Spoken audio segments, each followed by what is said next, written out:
શારદા વિદ્યા મંદિર સંકુલમાં જન્માષ્ટમીની ઉજવણી પુણા ગામ સ્થિત શારદા વિદ્યા મંદિર સ્કૂલમાં જન્માષ્ટમીની ભવ્ય ઉજવણી કરવામાં આવી હતી। આ કાર્યક્રમમાં મુખ્ય મહેમાન તરીકે શાળાના trustee Shri Ramesh sir, Lalji sir, Babu sir અને ગુજરાતી માધ્યમના આચાર્ય શ્રી બેનાબેન પરમાર, ગાંધીજી અંગ્રેજી માધ્યમના આચાર્ય શ્રી જીતુ સર અને વિદ્યાર્થી મિત્રો, શિક્ષકો, મોટી સંખ્યામાં વાલી મિત્રો હાજર હતા અને કાર્યક્રમની શરૂઆત સૌપ્રથમ સવારે 8 વાગે કરવામાં આવી। સૌપ્રથમ કાર્યક્રમની શરૂઆત પ્રાર્થનાથી કરવામાં આવી।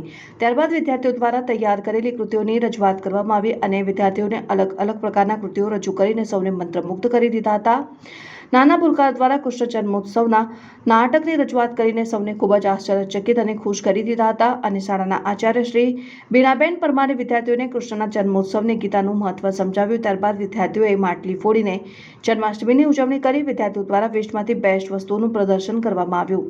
મોટી સંખ્યામાં વિદ્યાર્થીઓ અને વાલીઓએ પ્રદર્શનનો લાભ લીધો। ત્યારબાદ કૃષ્ણ જન્મોત્સવ પ્રસંગે મહાઆરતીનું આયોજન કર્યું, જેમાં મોટી સંખ્યામાં શિક્ષક મિત્રો અને વિદ્યાર્થીઓએ મહાઆરતીનો લાભ લીધો અને હાથી ઘોડા પાલકી જય કન્યા લાલ કીના નારાઓ સાથે કાર્યક્રમને પૂર્ણ જાહેર કર્યો।